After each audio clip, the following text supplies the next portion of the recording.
Maseret Psachim Daf Kuf Tet Zayin, on commence Bezrat Hashem à la troisième ligne.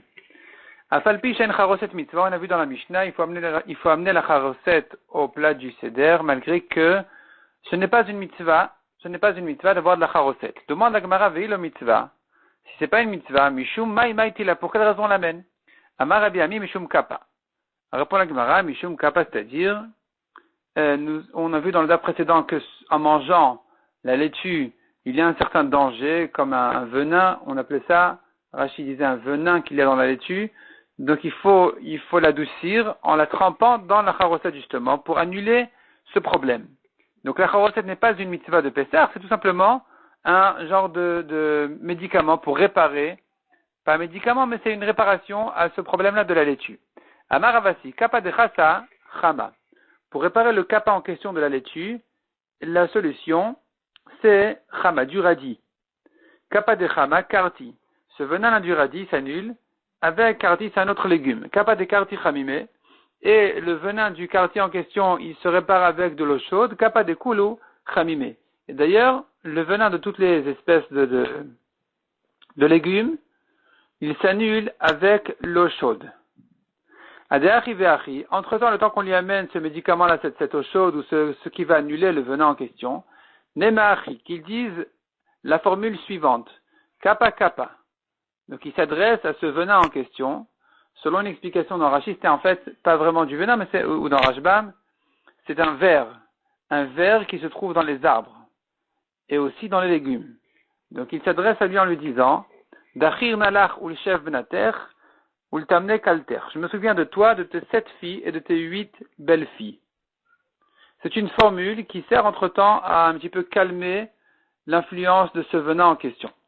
Rabbi Elazar de Rabbi Tzadok Omer, mitzvah vechoulé. Selon Rabbi Elazar de Rabbi Tzadok, c'est une mitzvah d'amener la charoset et pas uniquement pour résoudre le problème du venin de la laitue. Maï mitzvah, pourquoi la mitzvah? C'est quoi la mitzvah de Pessah? Pourquoi il faut amener la charoset? Rabbi Levi répond à la Gemara. Rabbi Levi Omer zecher le tapouach, en souvenir du pommier. Rashi explique, les femmes accouchaient en dessous des pommiers. Il y avait un miracle qu'elles accouchaient sans aucune douleur, sans aucune peine, de manière à ce que les Égyptiens ne les entendent pas et ne les retrouvent pas, ne les repèrent pas. Donc, en souvenir de ce miracle, on met de la pomme dans la charoset. Mais Rabbi Yochanan Omer zecher latit, en souvenir de la boue. En souvenir de la boue. Et donc, on épaissit les charoset, comme on verra ensuite, avec des dates. Amar Abaye Hilkar tzarich le kahouye vetzarich le samouché. Abaye conclut. Donc, il faut l'écahouiller, la rendre aigre, vetzarich le samouché et l'épaissir. L'écahouiller zecher le tapouar, rendre la charoset aigre en souvenir du pommier, vetzarich le samouché et l'épaissir zecher le tit en souvenir de la boue. Tanya kevaté de Rabbi Yochanan, une braïta comme Rabbi Yochanan, tavlin zecher la teven, on met des épices en souvenir de la paille qu'il y avait dans les briques qu'on faisait avec la boue. Donc tavlin, s'en souvenir du tevel, peut-être c'est un mot qui se ressemble, ou bien le tavlin en question, les épices qu'on met, peut-être qu'elles sont aussi longues, un peu comme de la paille. Donc en tout cas, ce tavlin, ça vient, ces espèces de parfums qu'on met dans la charoset, c'est en souvenir de la paille qu'il y avait dans l'esclavage d'Égypte. Charoset zecher latit. La charoset, on l'a fait en souvenir de la boue. Donc charoset, c'est un peu comme le mot cheres, mais dans le Rashbam, c'est corrigé aussi par charoset. En tout cas, ça veut dire c'est broyé en souvenir de la boue. Et donc ça, on le fait en général avec des dates, de manière à ce que ce soit épais. Épais en souvenir de la boue. Amar Rabbi Elazar de Rabbi Tzadok, Kachayomrim Tagre Charar Sheb Yerushalayim. Ainsi disaient les marchands de Yerushalayim. Tagre Charar, ce sont des épiciers à côté de leurs fenêtres. Charar, ça vient du mot fenêtre, Charakim. Bo Tlu Lachem Tavlin le mitzvah. Venez, prenez pour vous les épices qu'il faut pour la mitzvah. Donc eux aussi disaient que la charoset c'est une mitzvah. Tosfot conclut et déduit de là justement que la halakha est comme Rabbi Elazar de Rabbi Tzadok, que c'est une mitzvah d'amener la charoset au seder. Il y a encore un Tosfot qui explique, qui ramène Yerushalmi. Le Tosfot, voyons le Tosfot, tzarich le samouche ve tzarich le kaouye. On a vu qu'il fallait épaissir et rendre aigre la charoset en souvenir et du pommier et de la boue. Au Yerushalmi Amar, it deav de zecher les dames. Dans Yerushalmi on dit, il y en a qui font en souvenir du sang. Au Mishumach ikarile tibulo bemashke. C'est pour ça qu'on appelle ce qu'on trempe dans la charoset quelque chose qui est trempé dans une boisson, dans un liquide. C'est pour ça qu'il faut faire netila avant. Normalement, comme on a vu dans les dapim précédents, que le maror, pour le tremper dans la charoset, c'est comme un légume qui est trempé dans un liquide qui nécessite une netila avant. Donc, en dehors du fait qu'on a besoin de la netila pour le moti de la matzah, on en a besoin aussi pour le maror qui est trempé dans la charoset. Donc, c'est une preuve que la charoset est considérée comme un liquide. Donc, c'est en souvenir du sang. Vechen amadbar, et ainsi le peuple a l'habitude de faire, dit Tosfot, les samouché, d'épaissir bien la charoset. Donc, pour l'instant, c'est pas un liquide. Ou bichat achila mekalshin otobiyain vechomet. Mais au moment où on va le manger, eh bien, on le ramollit avec du vin et même du vinaigre. Au bichuvat hageonim mefaresh lasot charoset beperot shenidma lekneset Israël beshir hashirim. Tosfot ramène des géonim qui disent que la charoset se fait avec des fruits auxquels a été comparée l'Assemblée d'Israël dans Shir Hashirim. Comme il ramène quelques psukim, tachat tapuach oratir, donc ça a été comparé au pommier, kefel harimon, à la grenade, atena hanta, à la figue, amarti elebetamar, la date, egoz, la noix, elginat egoz. Donc tout ça, ce sont des fruits auxquels l'Assemblée d'Israël a été comparée. Ou shkedim, et les dates aussi, les amandes aussi, al-shem sheshakad akadosh baruch hu alaket. Shkedim ressemble au mot shakad, ça vient du mot shakad. Akadosh baruch hu, il s'est appliqué sur la fin de l'exil. Donc shakad akadosh baruch hu alaket, donc de précipiter la fin de l'exil, de faire toutes sortes de calculs de manière à abréger le temps de l'exil. Et donc en souvenir de ça, on prend les shkedim, en souvenir de shakad. De cette application que Kadosh Baruch Hu s'est appliquée à terminer l'exil d'Égypte. Mishnah suivante. Mazgulo kos sheni. On lui a servi le deuxième verre. Vekana ben Shoel. Et ici, le fils demande pourquoi un deuxième verre. Il commence à poser des questions à son père. Il dit, je comprends plus rien de ce qui se passe aujourd'hui. Il y a tellement de changements, tout est différent. Qu'est-ce qui se passe? Donc, Vekana ben Shoel aviv. Le garçon demande à son père. Veimendat baben aviv melamdo. Si le garçon ne sait pas poser de questions, son père lui enseigne. Quelle est la question à poser? Quelles sont les questions à poser? Manishtana laila zemikol alelot. En quoi est différente cette nuit de toutes les nuits? Shebechol alelot. Anu ochlin chametz ou matzah. Toutes les nuits on mange du chametz et de la matzah. Alayla zekul o matzah. Alors que cette nuit, tout entier de la matzah. Shebechol alelot. Deuxième différence. Toutes les nuits, anu ochlin shari rakot. Alayla zemaror. Nous mangeons toutes les nuits d'autres légumes. Cette nuit du maror. Troisième question. Shebechol alelot anu ochlin. Toutes les nuits nous mangeons Basar tali, le kumvushal, de la viande grillée, ou bouillie, ou cuite. Alayla zekulotali, cette nuit, tout entier, grillé. Donc c'est du temps du Beth Amikdash, où l'agneau pascal, le korban pesach, était mangé grillé. Chez Bechol alelot, encore une question. Anu matbilin pamachat, nous trempons une fois. Donc on prend une salade assaisonnée, les légumes trempés une fois. Alayla zeshte pamim, cette nuit, deux fois, le karpas et le maror. Ou le fidato shel ben aviv melamdo. Et en fonction du niveau du garçon, de sa compréhension, son père lui enseigne. D'ailleurs, c'est une règle générale que l'éducation doit se faire en fonction de la capacité de l'enfant, pas plus ni moins.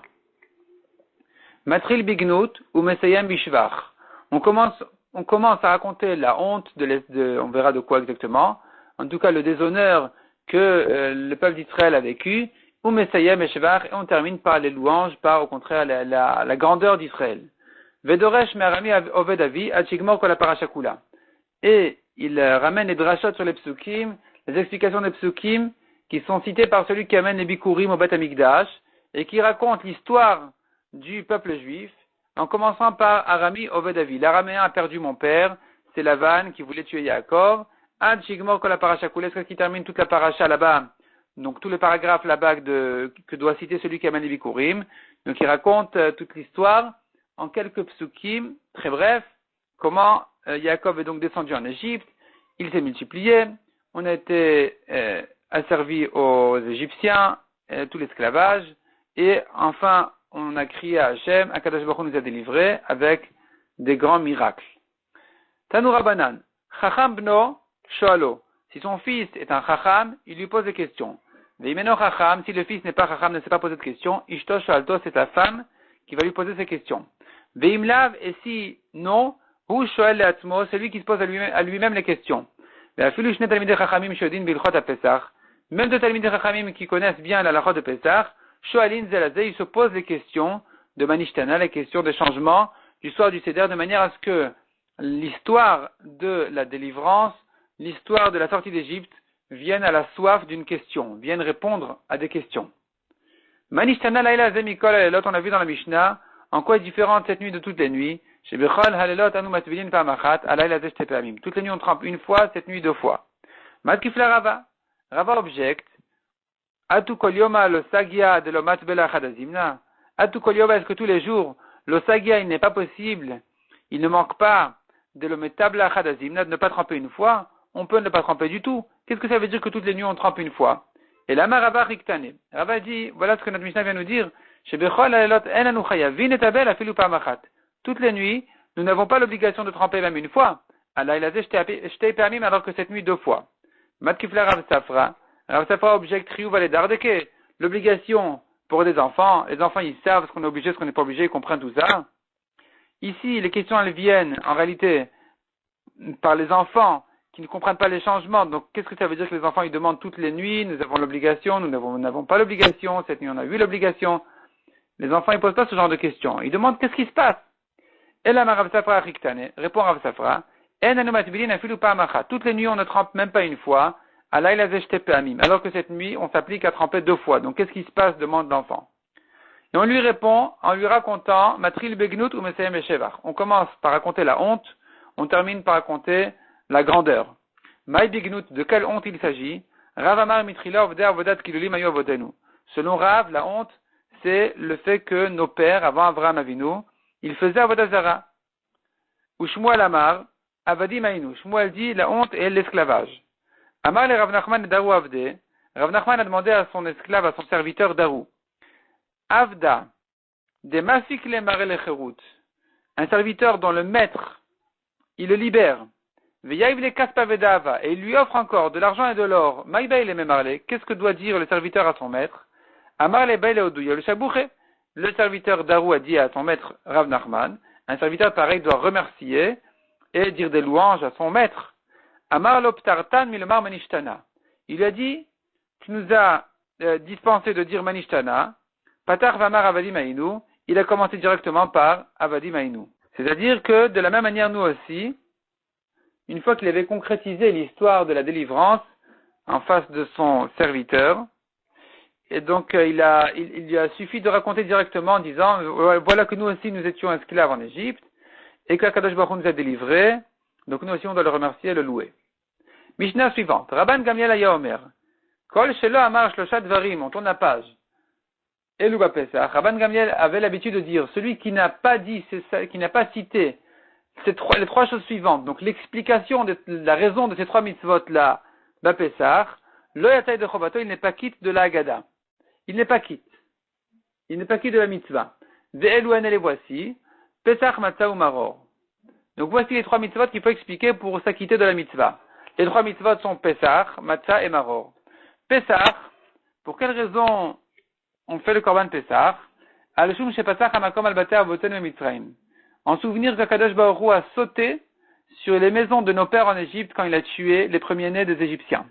Chez Neymar, comme il est dit, Vamartem, vous direz, Zevar Pesach ou l'Hachem, c'est un sacrifice de Pesach à Hachem, Asher Pesach, en souvenir que Hachem a sauté sur les maisons des Juifs. Matzah, Al-Shum, pour quelle raison on mange la Matzah? Al-Shum Shenigalu Avoten Mitzrayim, en souvenir que nos pères ont été délivrés d'Égypte, chez Neymar, comme il est dit, Vayofu et Abatek Asher Otiu Mitzrayim et Gomer, ils ont cuit la pâte qu'ils ont sortie d'Égypte et elle n'a pas pu monter, ils l'ont cuite comme ça en tant que matzot. En souvenir de ça, on mange des matzot. Maror, et pourquoi le maror? Al-shum shemereru amitzriyim et traya avoten mitzrayim. En souvenir de l'amertume que les Égyptiens ont fait à la vie de nos ancêtres en Égypte. Chez Neymar, comme il est dit, vaimareru et trayam vegomer. Ils ont rendu amère leur vie. Bechol dor vador, chayav adam lirod et atzmo, dans toutes les générations, un homme a l'obligation de se voir keilu hu yatzam mitzrayim, comme si c'était lui-même qui était sorti d'Égypte. Chez Neymar, comme il est dit, veigata levincha bayom hahu lemor, tu raconteras à ton fils ce jour-là pour dire, en disant, bavour ze asa Hashem li veteti mitzrayim. Bavour ze pour cela qu'Akadosh Baruch Hu m'a fait quand je suis sorti d'Égypte. Donc on dit, Hachem, il m'a fait à moi, Betzetim Mitzrayim, pour ma sortie, quand je suis sorti d'Égypte. Donc il faut se considérer vraiment concerné par la sortie d'Égypte. C'est pas une histoire, c'est pas de l'histoire, c'est du présent. C'est du présent dans le sens que chaque génération est concernée par cette sortie d'Égypte. Les fichach, anachnu chayavim, pour cela nous avons l'obligation, le hodot, l'alel, les shabeach, les fer, le romem, la der, le ver, la leu, le kales. Ce sont toutes sortes de langages de louange à Hachem, de remerciements et de louange à Hachem. Les mishasa la voten velanu, à celui qui a fait à nos pères et à nous, et kol anissim elou, tous ces miracles-là. Otianu mavdut lecherut, il nous a sortis de l'esclavage à la liberté. Miyagon le simcha, du chagrin à la joie. Ou mevel yom tov, du deuil à la fête. Ou meafela le orgadol de l'obscurité à la grande lumière. Ou mishibud l'igula de l'esclavage à la délivrance. Venomar lefanav, alléluia. On dira devant lui les mizmorim de Teilim, de louange. Et là on continue le Hallel, ou plutôt on commence le Hallel, jusqu'où on cite le Hallel dans la Haggadah, donc avant le repas, avant de boire le deuxième verre. Adechanu Omer, jusqu'où il dit le Hallel. Bet Shammai Omrim Adel Banim Smecha. Selon Bet Shammai, on dit que le premier paragraphe. Ou Bet Hillel Omrim Adchalemish Lemainomaim. Selon Bet Hillel, on dit aussi le deuxième paragraphe. Vechotem Begeoula, il termine par Baruch Ata Hashem Gal Israël. Sans plus. Rabbi Tarfon Omer, Rabbi Tarfon dit non, la bracha elle est quand même plus longue que ça. Il faut ajouter dans la bracha Asher Gealanu Vegal et Avotel Mitzrayim Velo Yachotem. Donc on dit Baruch Ata Hashem, Asher Ga'alanu Vegal et Avoten Mitzrayim, qui nous a délivrés et qui a délivré nos pères d'Égypte.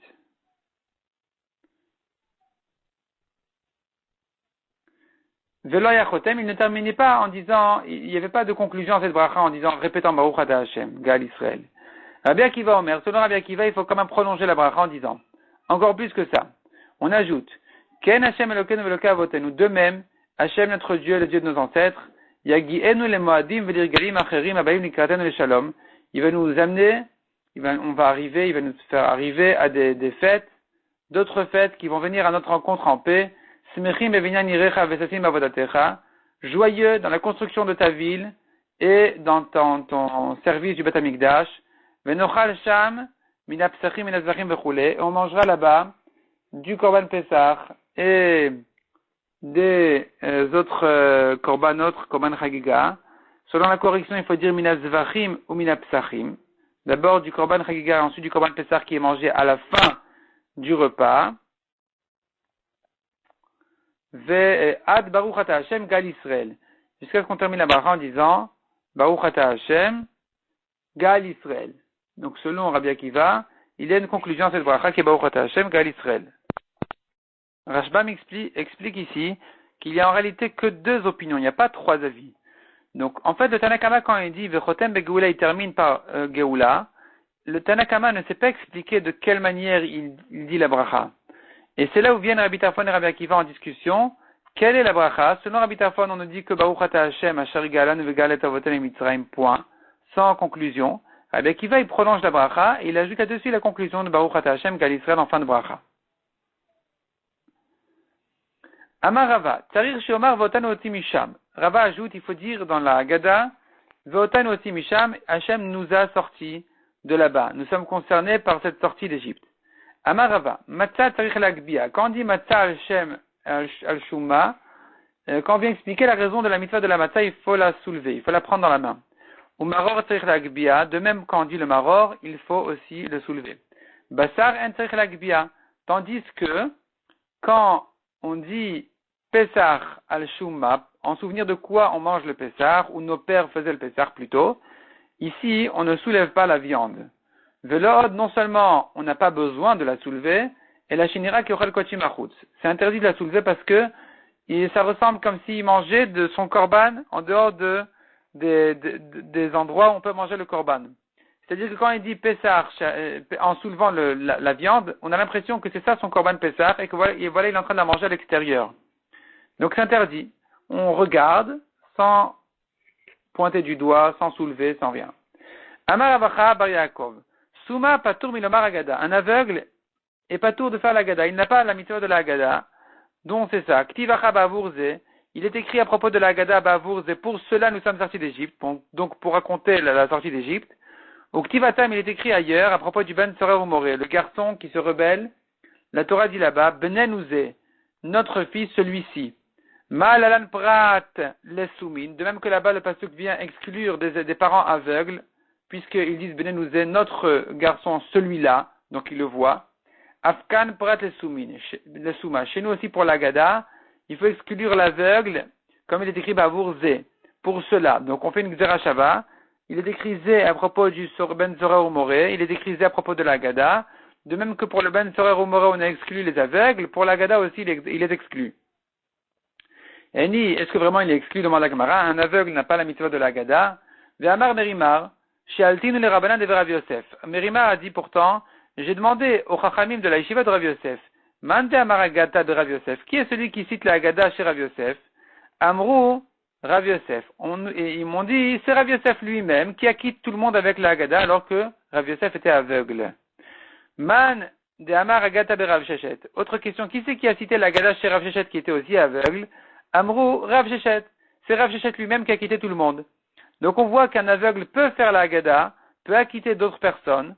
Répond la Gemara qu'à Savre Rabbanan, les Chachamim pensent, Rav Yosef et Rav Shechet pensent, Mata Vazman Azed de Rabbanan. La Mata de notre temps n'est que Midi Rabbanan, donc il n'y a pas de problème qu'un aveugle acquitte les autres de la mitzvah. Puisque de toute façon ce n'est une mitzvah qui n'est que de Rabbanan, même un aveugle peut les acquitter. Apparemment l'aveugle il est chayav de toute façon Midi Rabbanan. Même si Minatora il est pas tour, il est chayav Midi Rabbanan, il peut les acquitter. Demande la Gemara, Mikla de Ravacha Bar Yaakov Savar, Mata Bazman Azed de Oraita, est-ce que ça veut dire que selon Ravacha qui a dit un aveugle ne peut pas quitter de la Haggadah, c'est parce qu'il pense que la Mata aujourd'hui elle est Minatora? Vea Ravacha Bar Yaakov, Hu de Amar, Mata Bazman Azed de Rabbanan. Or Ravacha c'est lui-même qui avait dit, c'est lui-même qui pense que la Mata aujourd'hui n'est que des Rabbanan. Répond la Gemara qu'à Savar, Kol etakun Rabbanan ken de Oraita tikun. Lui, Ravacha, il pense. Tout ce que les Chachamim ont institué, ils l'ont institué comme les mitzvot minatora. Donc, puisque aujourd'hui la mitzvah de Matzah est une nouvelle mitzvah des Rabbanan, il faut l'accomplir de la même manière que une mitzvah minatora sera accomplie, donc pas par un aveugle. Demande la Gemara, mais si c'est comme ça en fait, le Rav Shechet ou le Rav Yosef Nami, Avadai, Kol de Takun Rabbanan, Kendoraita Tikun. En réalité, selon Rav Shechet et Rav Yosef, aussi on pourrait poser la même question. Si tu penses que les Chachamim ont institué cette mitzvah de Matzah et de Haggadah aujourd'hui, eh bien, certainement, ils l'ont institué de la même manière qu'elle s'accomplit Minatora, du temps du Beth Amikdash. Donc, un aveugle ne peut pas acquitter d'autres. Ici, la Gemara pense que l'aveugle n'a pas du tout de mitzvah. Si l'aveugle n'a pas du tout de mitzvah de Haggadah, comment il peut acquitter les autres? Même si la mitzvah n'est que Midei Rabbanan, comment il peut les acquitter? Répond la Gemara, Achiyashta. Est-ce que ça se compare, les cas? Bishlamatam. La Gzera Shava entre Ben Sorer Umoré et chez nous, elle est fausse. Bishlamatam, à propos du Ben Sorer Umoré, Midehavel le Mirtav Benenuhu, ou Ktiv Benenuze, du fait que la Torah aurait pu écrire notre fils, il est, et la Torah a précisé notre fils, celui-ci, Shmamina apret souminu deata. On comprend de là d'exclure les parents aveugles. Avalachan à propos de Pesach. Il a Bavourze, s'il n'y avait pas écrit les mots Bavourze, Mailirtov. Qu'est-ce que la Torah aurait dû écrire? La Torah a voulu écrire que, on raconte à l'enfant, pour cela Kadosh Baruch Hu nous a sortis d'Égypte, pour accomplir les mitzvahs du Seder. Sans les mots Bavourze ne peuvent pas être remplacés par un autre mot. Et la Bavour Matzah ou Maror ou Deata. Bavourze vient nous dire, pour la Matzah le Maror qu'on mange ce soir, Kadosh Baruch Hu nous a délivrés d'Égypte. Et ce pasuk-là, donc, ne vient pas pour exclure les aveugles. Donc, finalement, la Gemara conclut en disant, Rav Yosef et Rav Shechet ont pu acquitter leurs élèves de la Haggadah, même si la mitzvah de Matzah n'est que Midei Rabbanan, s'ils les ont acquittés, c'est parce qu'ils pensent qu'un aveugle est chayav des mitzvot du Seder, et donc il peut les acquitter. Donc, finalement, la Gemara repousse la dracha qu'on avait vue, que de même que le Ben Sorer Umoré, on a exclu là-bas les parents aveugles, de la même manière pour la Haggadah on a exclu les aveugles, non. C'est pas une Gzera Shava à faire, et la dracha elle-même ne peut pas être faite chez nous non plus. On ne peut pas dire Bavourze vient exclure les aveugles qui ne voient pas. Ils ne peuvent pas pointer du doigt en disant pour cela on est sorti. C'est pas pour ça que le pasuk est venu. Il est venu tout simplement pour nous dire, en souvenir de la matzah et du maror, on est sortis, qui sont là devant nous. Mais en réalité, même les aveugles sont chayavim de la Haggadah. C'est pour cela que Rav Yosef et Rav Shechet ont pu acquitter leurs élèves de la Haggadah et des mitzvot du Seder.